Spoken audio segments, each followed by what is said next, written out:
Welcome back to the Hawkeye Garage. I am Joe. We've got the 470 back on the channel this week. We are going to be removing and eliminating the factory suspension control switch panel that I've had shoved up underneath inside my console in favor of this aftermarket two-way switch so that I can control my airbags.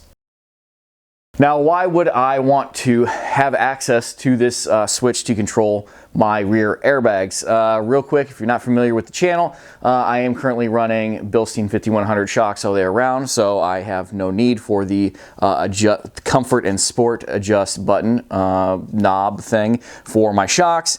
And I do still have the airbags. I have about 2 inches of lift all the way around. I'm doing the airbag hack on the back with the washers and the sensor, so it just raises the vehicle automatically, tricks it into thinking it needs to be higher. But I've had this switch panel, just like I said, hidden inside my center console because I have the Blue Dog Design Works center console panel. And occasionally I've had to dig this out to raise and lower my airbags because we do tow a small camper. So I am going to install this switch, which is just an aftermarket two-way up and down switch on the dash, so I have access to this. Let's go ahead and hop in, take a look at the center console wiring, and we'll go from there. All right, we are in the center console. Here's your four-wheel drive shifter for reference. There's a bunch of wiring harness up underneath here. Here is this was the remnants. This is the guts of that factory suspension control switch. Don't need that. Pitch that. The harness that it comes out of. We only need 3 wires out of here. It's kind of hard to see here. I'm going to throw a hand-drawn diagram up on the screen so you guys can kind of see. But basically we need the top wire from the top corner, which is a green wire, and then the bottom 2 corners. One is a blue and white, and one is a solid blue wire.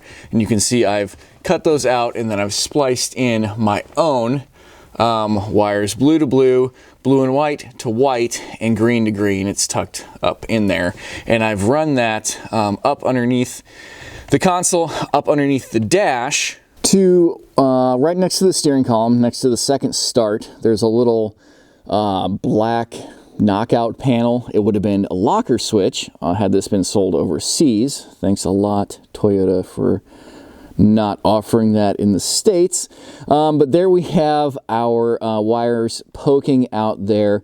Basically, the switch is going to have a white and a blue, which is going to control the up and or down, and the green is kind of the central wire. It's a grounding switch, so it just needs ground to the switch, and then when you click either up or down, it completes the circuit to ground, and then the computer controls the compressor to let in or out air pressure. So there's the wires, and here is that switch that I have. I will link this exact switch that I got on Amazon.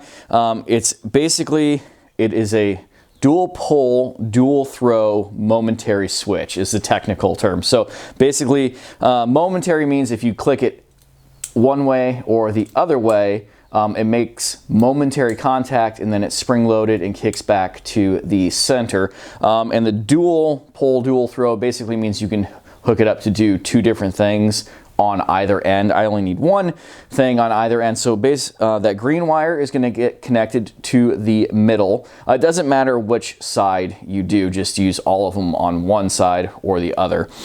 So my green wire is going to go to the middle, and then the other 2 wires, one is going to go to the top and one is going to go to the bottom. It really doesn't matter, except for whatever wire you hook on this end will correspond to the opposite side of the switch. I don't know why it's like that, but that's how it is. So basically, I just I ran all my wiring, hooked it up to the switch, turned the car on, and figured out which orientation was correct for up and down, and then I marked my wiring and I marked the switch so that I put it in correctly. So when I took this panel out, I took some measurements of the body of the switch, and I went a little OCD, and I whipped up a little template on my 3D printer. Took 2 tries just to make sure that I had the right size cutout, essentially, because the switch has little kind of like spring-loaded type finger things that holds it into place. And then once I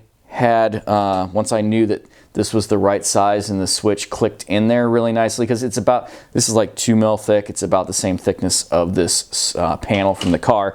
I hopped onto the Cricut and made myself a template, stuck it on that panel, used the Dremel to cut it out, and then the file to make the final adjustments. It's like 99.9% straight, but once it's in the dash, you really can't tell, and it looks great, and it works great. There you go. I told you that was really simple.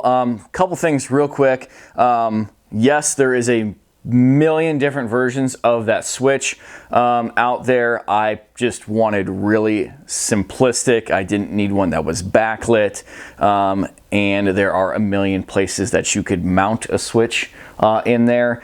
That little blank panel on the dash has always bothered me. I hate blanked out switch panels. If there's supposed to be a switch there, there should be a switch there. So that's just why I put it there. I'm not going to use it that often, so it's out of the way. It's easy to use. That's why I put it where I put it and why I chose the switch that I chose. More specifically, because I know that I'm going to get questions on why I bothered to do that. For me specifically, when I'm towing my camper, the way that my hitch and the height of my vehicle with the lift and the height of my specific camper, when I have it all set up and I'm towing on flat ground and I'm parking on flat ground, when the camper is hooked up, it's really level. It's close to being like perfectly level.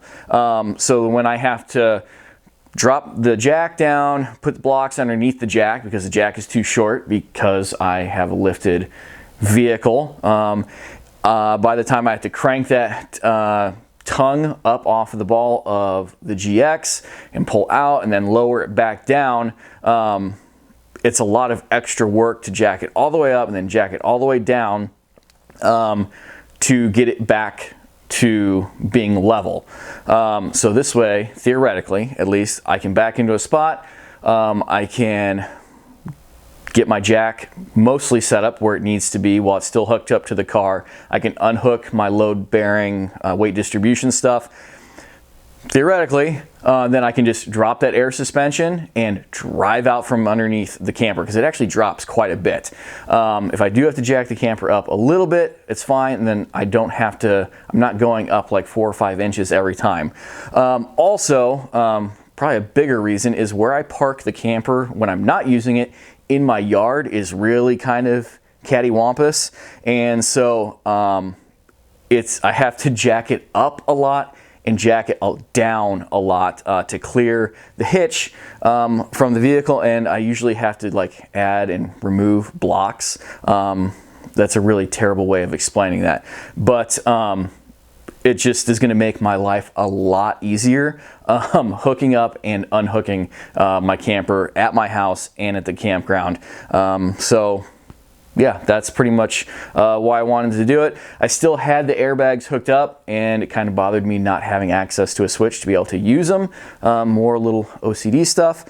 And I've tested it. I've completely removed all of the factory switch. That's gone. I've clipped those wires and wired in my new switch. There's no warning lights on the dash. It's still like, I drove it down the road. I stopped, I put the airbags in the high position and drove down the road, and once it hit like, 18, 19 miles an hour, it dropped it back down into the neutral ride position, so it didn't mess with the auto leveling. Yes, it did eliminate the ride height control on-off switch from the factory switch, which I don't care about that at all. I want it on. So if you have any comments or questions, please leave those in the comment section down below. Any detailed conversation you want to have, feel free to email me, hawkeyeskunkworks@gmail.com. Follow the links down below to get that exact same switch. And if you are going to get that switch, if you care, the measurements that I used to cut out my hole were 22 mil wide by 28 mil high. So that worked really well for where I mounted it. Go over to Instagram, Facebook, follow me there, subscribe to the channel. I've got, you may have saw on the inside of the car, I have silver dash panels now because I found extremely cheap ones now, and I'm gonna make a little video just touching base on that coming up, and some more DIY 3D printed stuff for the 4Runner. So until the next video drops, thank you for watching, take care, goodbye.